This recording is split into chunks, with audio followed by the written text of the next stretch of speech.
Apapun tidak hanya tentang Pranoto Coro, kuasailah medannya dulu, kuasailah bahannya.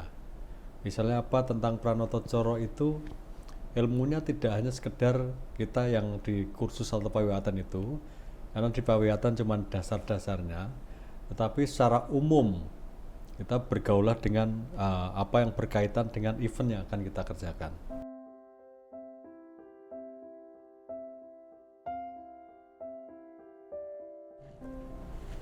Oke, berarti di dunia sebagai Pranoto Coro itu benar-benar ada pro kontranya ya, Mas? Iya jelas. Dan kita harus berani untuk yang kontra. Ini maaf ya, saya mungkin dengan teman-teman Pranoto Coro kita supaya berbeda lah intinya. Kita kalau pengen menjadi sesuatu yang lain, harus berani keluar dari kebiasaan. Zona nyaman. Ya, kita harus itu banyak itu. Kita kalau pengen bayarannya lebih banyak, harus berbeda dengan yang lain. Kita harus berani melompat dengan sesuatu yang berbeda, tetapi kita harus ingat bahwa kita basicnya itu tradisional. Jadi kita hidup dan makan dapatnya adalah dari itu. Dari kita harus bisa nguri-uri budaya sendiri. Tapi kan tidak harus pakem seperti yang misalnya Pranoto Coro itu tahun 80-an, buku yang kita pakai untuk acuan belajar itu tahun 80. Kan harus diperbarui kurikulumnya. Nah, sekarang ini kan kurikulum kadang-kadang tidak diperbarui. Jadi ya nek belajarnya A ya aja. Ya kita belajar dari buku yang dibikin tahun 90 dengan era sekarang, kita praktekkan era sekarang. Tidak masuk menurut saya, tapi kalau beberapa teman pawiatan kan memang harus punya dasar-dasar untuk belajarnya itu. Ya pakemnya ada, tapi diperbarui untuk lebih baik lagi supaya anak-anak yang sekarang bisa menerima lah ternyata itu Pranoto Coro atau Cucuk Lampah bisa dijelaskan dan diartikan dengan baik, bisa diterima banyak kalangan. Dulu ya kalau aku pribadi pikirnya ya Pranoto Coro sama Cucuk Lampah tuh ya benar-benar ya udah harus pakemnya tuh benar-benar harus kayak gitu yang saya lihat di setiap pernikahan. Ternyata tuh untuk Mas Ari sendiri ya membuat sesuatu yang berbeda lah daripada ya teman-teman yang lain. Trennya kan berubah, Pak. Yang membuat tren Cucuk Lampah seperti yang sekarang banyak ini kan kakak saya itu, Mas Ali Marsudi. Dengan naik menggunakan satu tembang, itu yang mulanya Mas Ali Marsudi. Sampai sekarang itu orang lihat, oh Cucuk Lampah kok nembang, padahal tidak ada pakemnya seperti itu. Jadi improvisasi saja dan menjadi poin plus. Itu baru kalau kita ngomong tentang sesuatu yang normal, yang kelihatan. Belum nanti kalau dari sisi spiritual misalnya. Ini lebih dalam lagi, mungkin kalau orang sekarang agak susah menerima.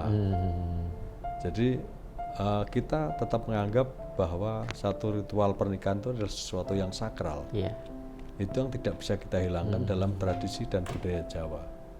Soalnya kan acaranya sekali seumur hidup, nggak mungkin diulang lagi kan? Iya, dan saya selalu serius dalam menggarap satu sesi acara, walaupun kelihatan sederhana, sedikit ada guyon biar tidak tegang, tetapi artinya dalam mengawal acara itu kita serius karena pernikahan itu sesuatu yang sakral. Makanya kadang-kadang ini teman-teman MUA misalnya, Vivit MUA juga ya. Ini sebenarnya harus banyak belajar juga tentang adat. Kan semuanya yang dipakai itu mengandung filosofi yang ada artinya lah, jarinya apa, kebayanya apa, bunga, air dan lain sebagainya yang udah disiapkan beberapa. Mungkin ya kalau salah jawabannya dukun ngantennya lah, dukun ngantennya kan ada artinya dan filosofinya apa. Jadi cukup sebagai mungkin anak-anak yang sekarang, mua-mua yang sekarang cukup harus memahami lah apa yang dipersiapkan. Mereka pun juga punya arti dan tujuannya masing-masing kan. Karena dulu mungkin kalau dulu tuh para dukun manten atau yang menciptakan acara itu kan menciptakan melalui lagu spiritual. bukan sembarangan terus dia mengadakan kan tidak mungkin. Bukan seolah-olah aku kudu begini, bukan ya kayak gitu ya. Itu lagu spiritual, dan saya sendiri kan dalam perjalanan spiritual saya, dalam perjalanan menjadi ini maksud saya, itu kan juga melalui ritual yang ya diceritakan ini agak susah dipahami sih. Nggak apa-apa, nggak dijelasin. Jadi pengantin itu kalau dalam saya ngomong dari persepsi Jawa ya. Iya, nggak apa-apa. Seorang menikah itu kan pasti ada banyak godaannya. Iya, pasti. Karena apa, itu kan kalau secara Islam itu kan menghalalkan sesuatu yang haram. Jadi legalitas kan harus sah. Harus sah, benar. Itu pasti ada sesuatu yang di luar kita yang tidak kurang suka dengan itu. Ya pasti. Ya entah hal yang baik atau yang buruk atau yang di luar sana lah.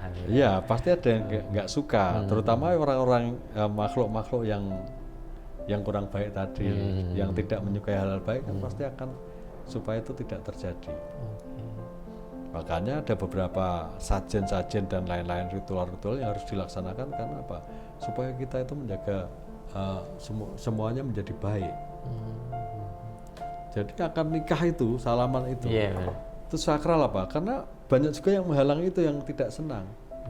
Makhluk-makhluk yang tidak kelihatan misalnya. Makanya kan kita harus punya lambaran. Mungkin kalau dahulu pengantin dukun manten harus puasa. Ya benar. Pranatacara harus banyak berdoa. Itu kan kita menjaga nih supaya semuanya nemu yang baik. Oh jangan seperti saya sebagai mua pun juga puasa untuk memegang pengantin supaya pun bukan sebuah kewajiban juga ya, bukan kalau mua sekarang kan beda lah Mas, perbedaan dulu sama sekarang kan. Dulu kan ada ritualnya. Mungkin kalau puasa sekarang demi untuk biar pengantinnya mencorong. Oh iya, lebih tampil beda. Tapi kalau secara umum itu kan memang kita juga nyegati hal yang tidak baik tadi. Hal-hal yang tidak mungkin akan terjadi supaya tidak terjadi gitu ya. Itu percaya nggak percaya, saya beberapa kali mengalami event itu yang di luar nalar misalnya.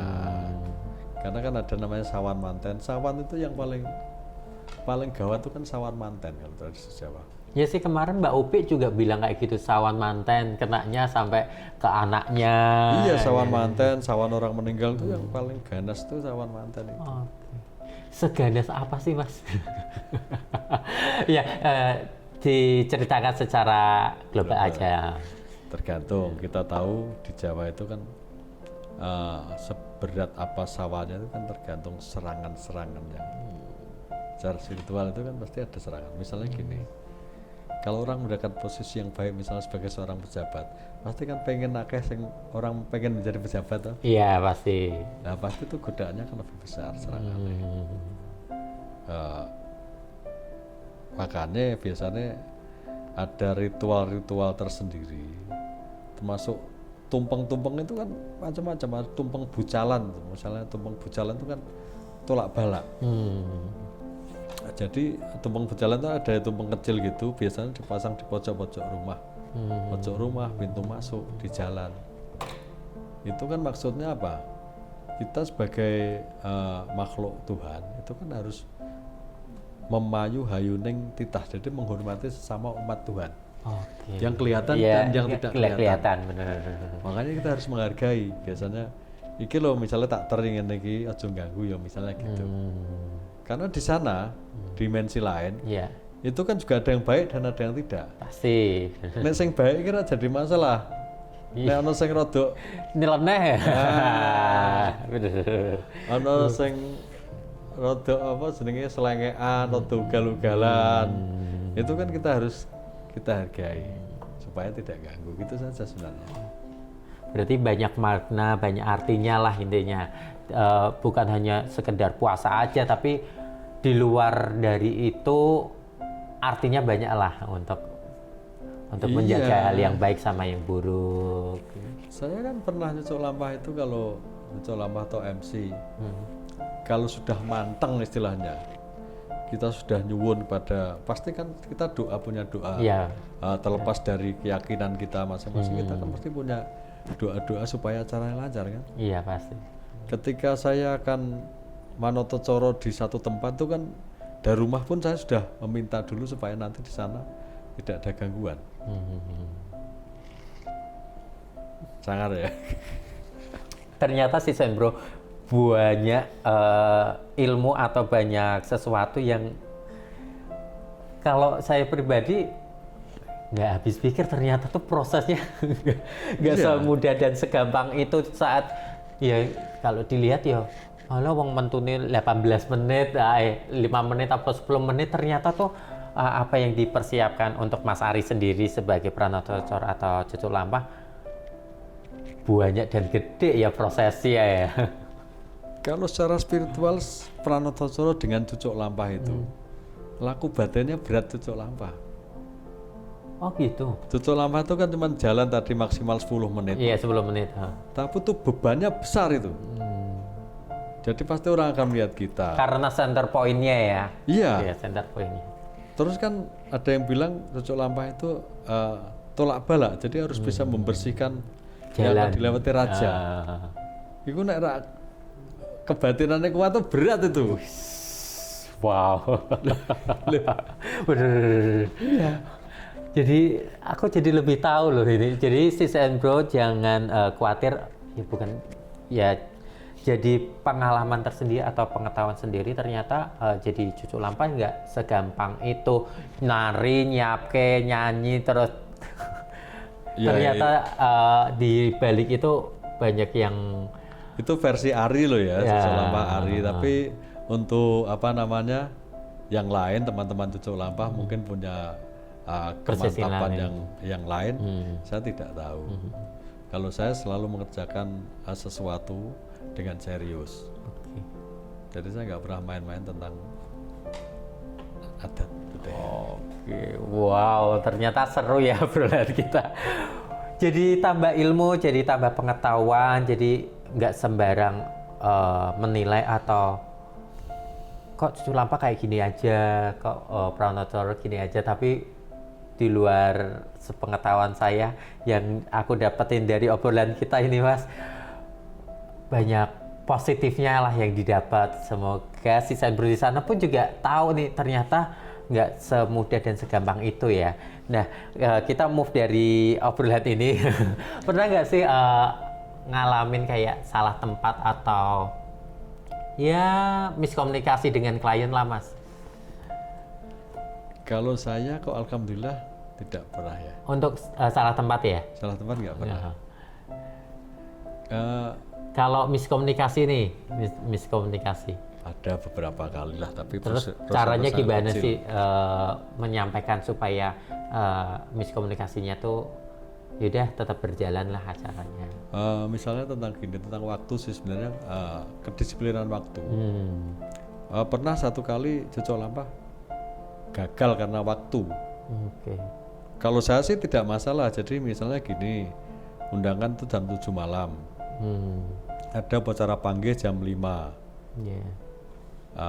Kemudian nanti jam 5 selesai panggih, masuk ganti baju, baru kirap. Tugas saya adalah kirap. Ternyata karena manajemen waktunya tidak tepat, ya entah periasnya, entah WO-nya, semuanya harus menguasai semua. Kalau ada satu terlambat, yang lain kan nggak dapat. Karena acara jam 5 itu mundur, ada sesuatu, mundur setengah 6. Panggih itu durasinya kan sekitar 30-45 menit. Kalau kita mundur sampai 45 menit misalnya, mundur 30 menit, setengah 6. Kemudian jam 6.15 baru selesai panggih, foto-foto ganti baju dan lain-lain. Tamunya keburu datang, belum selesai itu acara. Akhirnya nggak jadi Cucuk Lampah. Nggak bayaran? Tetap bayaran. Tetap bayaran ya. Ketika panggih itu kan tamunya sudah mulai datang panggih, padahal belum ganti baju dan lain-lain. Makanya pengalaman teman-teman itu harus betul-betul menguasai. Sebagai Pranoto Coro itu bagaimana kita harus pede, bagaimana kita harus bisa menjawab semua pertanyaan tentang itu. Kita kan harus menguasai bahan. Menguasai bahan, menguasai waktu ya Mas, lebih tepatnya juga. Dulu saya awal-awal Pranoto Coro tuh sering dengan almarhum Pak Sayut itu saya berkeluh kesah. Pak, kalau saya diundang rapat tuh kelihatannya kok ngomong tidak digatek, tidak diperhatikan oleh tamu. Oh, kalau pas meeting gitu. Ya. Kok kadang-kadang saya nggak pede, saya bilang gitu. Loh itu gampang, itu proses Mas ya, gitu. Ketika kita kuasailah semuanya, otomatis kita ngomong pede, otomatis orang akan mendengarkan. Jadi gitu. Betul, sekarang saya alami ketika saya diajak meeting tentang acara adat apapun, tentang apa, sudah saya tanpa beban pasti lepas semua. Langsung ngomong lah, ini yang dibutuhkan ini A sampai Z. Gitu. Otomatis sudah orang akan percaya ketika kita sudah yakin ya, ternyata yang diomongin Mas Hari benar nih, yang dibutuhkan ini. Itu ya proses sih, proses panjang. Proses lah ya, namanya orang dipercaya sama nggak dipercaya kan pasti dari berjalannya waktu ya Mas. Alhamdulillah saya diketemukan dengan orang-orang yang baik, termasuk disiplin waktu, termasuk saya sampai sekarang percaya nggak percaya, saya nggak pernah datang namanya terlambat atau datang mepet tuh nggak pernah. Karena awal kakak saya itu Mas Ali Marsudi, pokoknya dia cerita kebiasaannya, saya ya seperti ini, nggak pernah datang terlambat. Selalu 2 jam sebelum acara saya sudah ada di gedung. Udah ready lah. Belum ready minimal itu sudah di sana. Jadi kalau acara jam 11, jam 9 itu sudah di sana. Oke. Wah, entah jadi apa enggak, pokoknya standar saya sampai sekarang. Oh, sampai sekarang sampai juga sekarang kayak gitu? Iya. Wow. 2 jam sebelum acara. Paling terlambat kalau ada sesuatu 1 jam sebelum acara. 1 jam. Ya. Itu pun paling lambat kita sudah deg-degan gitu. Jadi ya piye ya, karena kan gini, pengantin itu kan macam-macam. Ada yang datang undangan jam 11 ternyata jam 10 sudah siap. Udah mulai. Siap. Jadi daripada kita deg-degan, daripada kita ditelepon oleh IO, jadi saya sudah mending aman. Dan saya selalu melaporkan posisi saya. Misalnya nih tadi saya kan dapat job untuk menyerahkan manten juru bicara. Itu saya diberi tugas jam 9.30. Itu dalam perjalanan dari rumah saya sudah melaporkan ini, saya sudah berangkat, saya sudah sampai sini. Itu begitu terus. Jadi jangan sampai saya dicek oleh BO sampai mana gitu, saya enggak. Kalau bisa sebelum dia cek saya sudah laporan. Udah sampai. Iya, itu penting sekali. Nah, ngomong-ngomong WO, pasti kan ada di dunia pekerjaan di wedding kayak gini kan pasti kan kayak pernah juga miskomunikasi sama WO. Pernah nggak sih Mas ngalami kayak gitu? Itu sudah biasa. Udah biasa ya? Sudah biasa. Misalnya, tapi cara menanganinya supaya mereka tetap paham lah kenapa sih telatnya, kenapa seperti cara menyampaikan salahnya, terus itu gimana? Saya tuh hampir nggak pernah telat saya. Karena apa? Begitu kalau tidak ada sesuatu trouble atau apa-apa, tidak ada kegiatan lain, saya nggak akan telat. Mau 2 jam mesti saya sebelum itu udah hadir ya. Nah, kecuali ada sesuatu yang saya harus double job. Itu saya sampaikan dulu ke WO. Misalnya gini nih, acara siraman itu kan sore jam 2, setengah 3 gitu ya. Saya sebelum itu masih MC di resepsi. Umumnya kan sampai jam 1. Mundur-mundurnya sampai jam 2. Kan saya sampaikan ke WO. Saya terima job jam 2, tapi sebelum itu saya masih sampai jam 1 saya masih ada event di sana. Itu bisa dimundurkan nggak? Misalnya gitu, negosiasi. Nggak sampai miskomunikasi ya, tapi lebih kalau Mas Ari ini lebih komunikasinya sama WO sama beberapa klien tetap terjalan dengan baik ya. Iya, selagi eventnya itu berjalan ya. Dan saya jujur saya sampaikan, saya sebelum jam ini ada event di sini. Kalau mau ya saya sanggup dengan catatan nanti saya sampai sana jam segini. Jam segini ya. Tapi kalau misalnya ragu-ragu, cari yang lain ya enggak apa-apa. Monggo. Iya, pokoknya itu saja yang gampang-gampang aja. Pokoknya fleksibel ya Pak Sari ya. Nah, Mas di dalam pekerjaan kayak gini kan pasti namanya kerja kan pasti pernah nggak sih ngalami di cancel atau ya udah pas udah mau nyampe ternyata di cancel, pernah ngalamin kayak gitu juga nggak? Pernah, tapi jarang sekali. Pernah tapi? Pernah. rasanya gimana?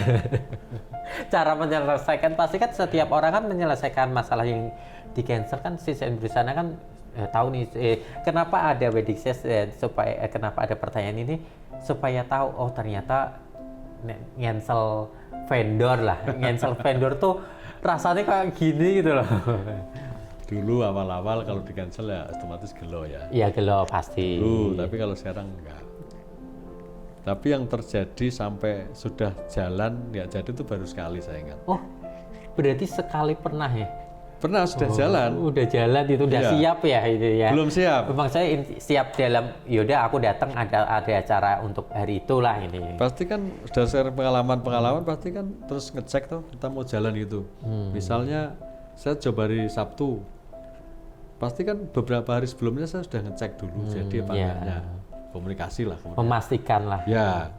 Kebetulan waktu itu komunikasi tidak sambung, tidak nyambung. Kemudian karena tidak nyambung kan saya tetap berangkat. Saya berangkat, barang-barang saya bawa. Saya tidak dandan dari rumah. Sampai di jalan, ditelepon saya. Mas, maaf tidak jadi tapi sudah di jalan. Dan saya pulang, tidak masalah. Putar balik ya? Terbalik. Jengkel nggak sih? Sudah enggak. Saya sudah enggak ya? Kalau dulu sih belum pasti itu karena gini-gini. Awalnya kalau sekarang ini kan kalau jengkel kita rugi sendiri. Kalau sekarang sudah mungkin karena sudah umur ya. Jadi no problem tuh orang. Legowo lah ya bukan rezekinya. Cuman karena pengalaman seperti itu kita kan jangan sampai terjadi lagi, pasti kita belajar dari pengalaman. Jadi kita selalu komunikasi yang sangat penting. Jadi jauh hari misalnya ada job masuk selalu tanya ini jadi enggak? Oh jadi, walaupun ada yang batal beberapa hari sebelumnya gitu nggak jadi masalah. Kalau memang rezeki pasti nanti akan datang lagi. Dan saya sudah banyak sekali mengalami kejadian seperti itu. Jadi di sini saya dapat sedikit, misalnya kan gini, biasanya cucu lampah dikasih 1 juta misalnya ya. Kok ini kok cuman separuhnya? 500. Pasti kalau dulu kan, waduh, asam mirak standar kan gitu. Dulu. Tapi belajar dari itu setelah melalui waktu, ternyata rezeki kita segitu. Cuman kita berupaya untuk supaya dikasih 1 juta misalnya. Tapi berupaya mempunyai standar sendiri. Iya, tapi ternyata metune sakmono itu nggak apa-apa. Nanti ternyata ada yang lain yang ngasih lebih dari 1,5 misalnya. Luar biasa kalau kita ngomong spiritual, ngomong tentang ketuhanan, waduh, tekan-tekan.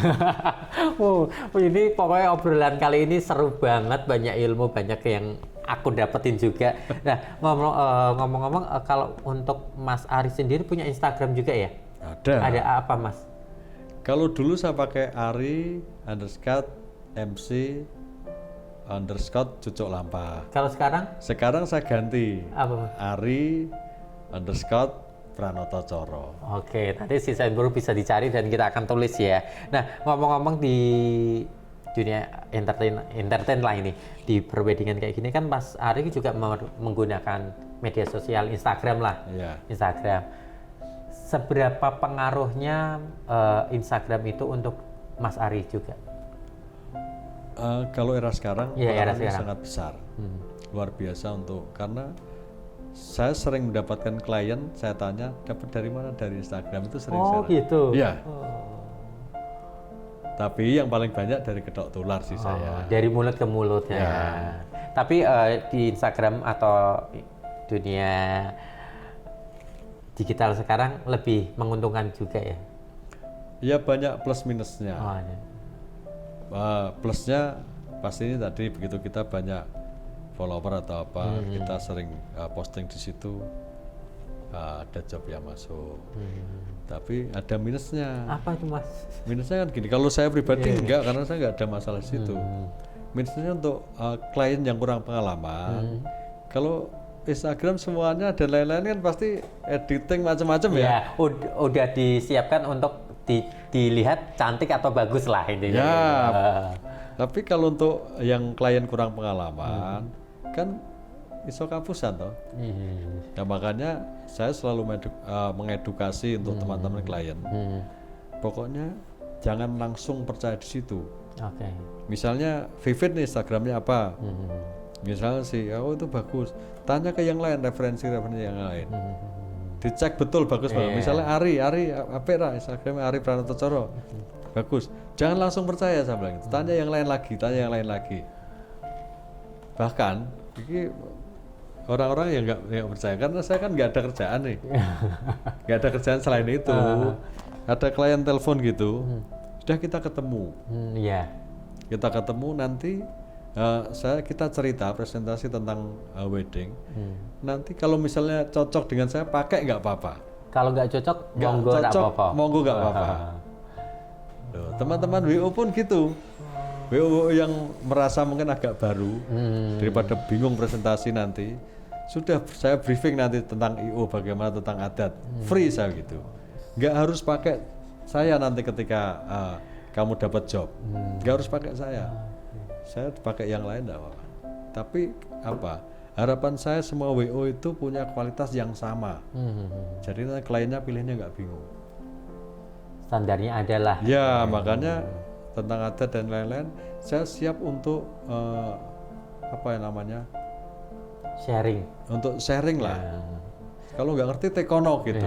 Biar berbagi ilmu lah ini. Iya. Ojo pede-pede ternyata orang. Ternyata pas hari salah kabeh. Mendingan tanya nggak apa-apa. Daripada nanti dikomplit sama klien. Nah. Iya, tidak harus pakai saya. Saya siap untuk mengedukasi, sama-sama kita maju bersama. Bukan hanya untuk WO tapi untuk klien pun juga bisa lah.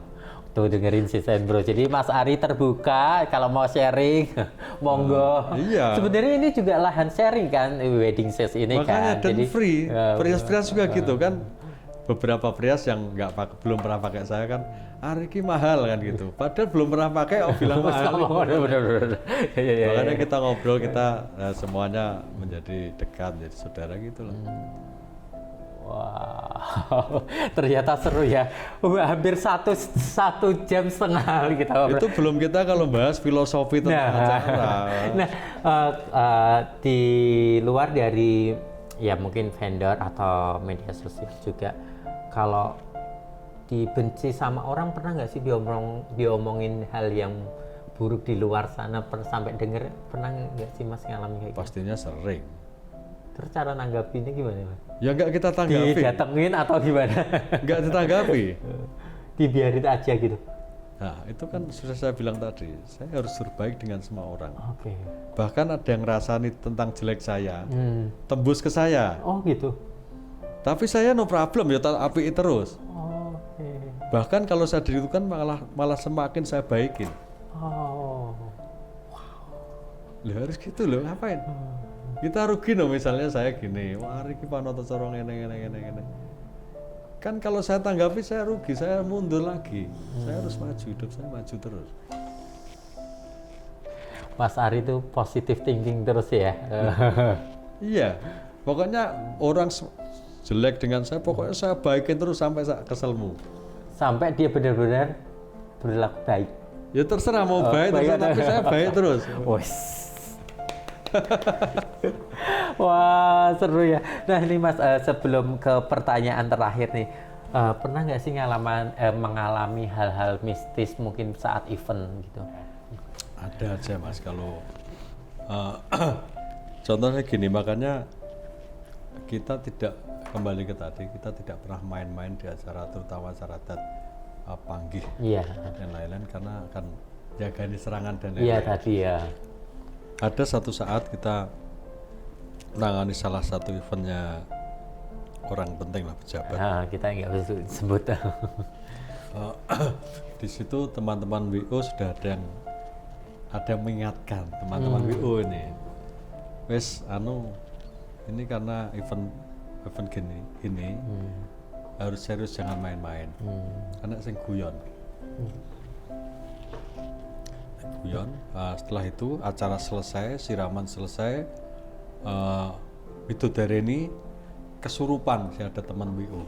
Serius? Oh itu tim WO-nya yang tim kesurupan? WO. Karena dia nggak bisa di situ. Oke. Itu kesurupan. Wah, ditanyakan macam-macam kemana-mana. Di ini ada yang anu kuwi apa? Dikebyur nganggo banyu semua tempat siraman atau kembang itu dikomeng kono wis macam-macam. Udah dilakukan Sampai semuanya. berhari-hari. Serius? Iya. Wow. Jadi pokoknya itu sampai berhari-hari, kemudian pokoknya ditanya kemana-mana orang pinter. Akhirnya bisa, tapi kelihatannya sudah hilang ngono meneh. Kembali lagi. Iya, itu pernah terjadi. Terus belum lama, masih tahun 1 tahun yang lalu, 2018. 19. Oh, ya 19. Oke. Tahun yang lalu, saya membawakan acara di Taman Mini. Nah, tepatnya di Anjungan, Yogyakarta. Oke. Jadi selesai acara nggak ada masalah, sampai acara akad nikah sampai resepsi nggak ada masalah. Kemudian saya pulang, di jalan saya sakit, terus saya nyetir. Ini nyetir sendiri. Aduh, sampai saya nggak kuat nyetir, Oke. nggak kuat nyetir. Kemudian ada asisten yang nyopiri, akhirnya nyopir sampai rumah. Itu sampai rumah nggak sembuh-sembuh. Sampai berapa hari? Lemes. Kemudian hari kedua ada telepon dari Jakarta. Iya. Saudara lu Mas Ari, wah Mas Ari nggak kenapa-kenapa gitu. Oh, ditanyain kayak gitu. Lah kenapa sih? Nggak apa-apa, saya bilang gitu. Anu ceritanya, ini panitia ada beberapa yang sakit. Nah, Oke. terus ditanyakan ke salah satu orang Taman Mini situ, orang kasepuan. Lah makanya waktu itu kan Pamungku Gadenya biasanya kalau di Anjungan Jogja itu kan di salah satu sudut dipasang sajen. Iya. Di situ diabaikan oleh yang punya rumah. Oke. Karena menurut keyakinan beliau, agama yang dianut itu nggak apa-apa, semuanya baik. Akhirnya ada yang itu tadi sakit-sakit, termasuk saya ternyata. Oke. Makanya saya telepon Mas Ari, karena apa? Ada sesepuh yang bilang Mas Ari itu ikut keserempet. Oh. Keserempet. Keserempet. Keserempet itu panasnya ya. Iya, sampai rumah bener. Oke. Karena apa? Saya juga baru Ternyata. Jadi acara selesai siang, malam itu kita kan ditraktir makan lah di sana di Jakarta. Itu saya rasanya ada ngikuti saya terus. Oke. Tapi saya nggak nggak saya perhatikan lah. Setelah sampai rumah ada telepon itu baru saya Ternyata. terus mesti kan terus saya tanya-tanya juga dong dengan teman-teman yang lebih senior. Saya gini-gini jadian, ngerti gak? Gue kira kula nuwun. Sebenarnya kamu nggak apa-apa, tapi karena kamu nggak permisi dulu, makanya ya itulah. Aku makanya ono apa-apa ki izin saya digitukan, jadi sepele. Makanya sampai sekarang akhirnya sesuatu yang gampang mungkin buat teman-teman Panotcoro. Iya. Saya selalu tadi mohon izin, misalnya saya akan tugas di mana gitu. Datengin ke satu tempat lah. Ya, gitu. saya dari rumah itu sudah nembung dulu, nanti jagain sampai sana lupa. Bahkan bisa saya sikapi gini, saya punya jadwal banyak di satu buku selama setahun. Iya. Tak tembung setahun sisan. Wis, dirempel ya. Ya, nanti saya akan tugas selama tahun ini. Saya nyuwun pada supaya semuanya lancar. Jadi kalau jaganya lupa nanti sudah pernah nembung gitu loh. Baik lagi kalau sudah dirubah setahun, nanti nembung lagi pas acara lebih bagus. Lebih bagus lagi ya. Iya. Kan kalau namanya kita minta kan semakin sering berdoa kan semakin baik. Masih banyak pengalaman mistis. Ternyata seru ya yang didapetin. Bukan hanya kerja aja, ternyata juga ngalamin keserempet tadi. Loh iya. Loh saya kan pernah nyucuk lama di tempatnya satu pejabat lagi di Semarang. Mantan wali kota waktu itu, sekarang sudah itu. Itu saya mengalami kecelakaan berangkat. Oh, serius Mas? Iya, naik motor waktu itu jatuh, tapi masih bisa kerja, cuman jatuh. Saya 2 kali mengalami kecelakaan mau cucuk lampah. Dua-duanya pejabat penting. Makanya saya bilang kalau kita nangani yang kelas-kelas itu memang harus lambarannya harus kuat, kebatinan kita harus kuat. Jatuh saya benar-benar kecelakaan. Jadi pokoknya banyak lah, makanya itu menjadikan kita harus selalu waspada. Pokoknya apik terus supaya ayem terus larasno hatimu kan. Jadi, lapangkan dada supaya hal yang baik bisa masuk. Yang buruk-buruk monggo lewat toh. Iya. Yang buruk ya sebenarnya bisa masuk tapi lewat. Lewat toh. Iya, cuman lewat. Kalau masuk gini keluar lagi. Iya. Kalau lewat terus ternyata stay kan bikin nggak enak kan. Nah, kita move on dari hal-hal yang mistis. Sebelum kita menutup perbincangan kita, boleh nggak sih kasih tips sama triknya untuk mungkin Sis and Bro yang sana mau jadi terjun di Cucuk Lampah atau Pranoto Coro? Boleh dikasih tipsnya, mungkin apa aja sih yang disiapin, apa aja sih materi-materi atau persiapan jiwanya yang disiapin, Bu? Boleh di-share. Ya, baik, untuk sahabat-sahabat semua yang mengikuti ini tadi mungkin sudah sedikit banyak bisa menyimpulkan sendiri. Tapi paling tidak apapun, tidak hanya tentang Pranoto Coro, kuasailah medannya dulu, kuasailah bahannya. Misalnya apa tentang Pranoto Coro itu, ilmunya tidak hanya sekedar kita yang di kursus atau pawiatan itu, karena di pawiatan cuma dasar-dasarnya, tetapi secara umum kita bergaulah dengan apa yang berkaitan dengan event yang akan kita kerjakan. Satu misal, di acara siraman itu, kalau Pranoto Coro biasa kan cuma mengantarkan, tetapi kita lebih baik tahu tentang uburambe, sarana prasarana, tugas-tugas siapa, itu semuanya. Dia harus menguasai semua aspek yang berkaitan dengan acara siraman. Pertama. Kemudian yang kedua adalah selalu disiplin, tepat waktu. Disiplin. Jadi saya sampaikan tadi, misalnya kalau bisa paling tidak 1 jam sebelum acara sudah hadir di situ. Dan ketiga, harus menjalin komunikasi dengan seluruh tim yang terlibat di dalam satu event. Nah, ada baiknya ketika kita mendapatkan job dari si pamagugati si A gitu, baik kita ketemu dulu, kita survei tempatnya dulu, macam-macam lah. Itu secara singkat 4 poin dulu. Sebenarnya banyak poin, nanti lama lagi saya ceritakan. Harus kita ketemu dan harus ngundang saya. Harus ngobrol langsung ya Mas ya. Nah, Sis and Bro, diambil positifnya dari Mas Ari, apa yang tadi kita obrolkan, kita sampaikan tadi, dan ilmu-ilmu yang obrolan kita tuh sebenarnya bukan hanya obrolan biasa ya Mas, ternyata seru nih ternyata sih saya Bro. Jadi ambil positifnya, ambil baiknya, negatifnya dibuang. Jangan disimpan. Mas Ari, makasih buat waktunya. Sama-sama. Buat kesempatannya untuk ngobrol, untuk lebih tahu Mas Ari gimana. Bukan mengambil ilmunya ya, tapi untuk sharing ya. Supaya si Sis and Bro sana pun juga tahu ternyata di perweddingan di tradisional kayak gini loh Pranoto Coro atau Cucuk Lampah. Jadi lebih si Sis and Bro sana lebih tahu ternyata apa sih yang harus disiapkan, bukan hanya sekedar aku panggil Mas Ari untuk nari atau ngomong, tapi ternyata Mas Ari di luar itu udah nyiapin hal-hal yang besar yang mungkin si Sembro atau calon pengantin di sana nggak tahu ya yang dia siapin. Terima kasih Mas Ari, sukses selalu, sehat-sehat. Semoga setelah COVID ini jobnya lancar lagi, normal lagi, keluarganya dilindungi juga. Kasih Mas buat waktunya.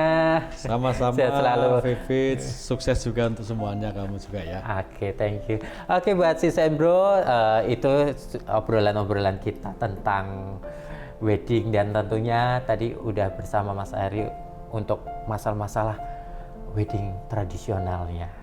Untuk Sis and Bro, jangan lupa untuk like, comment, subscribe, atau share-share, atau juga aktifkan lonceng notifikasinya supaya Sis and Bro tahu video pertama kali apa yang kita tampilkan untuk hari ini. Thank you buat waktunya, sehat selalu semuanya.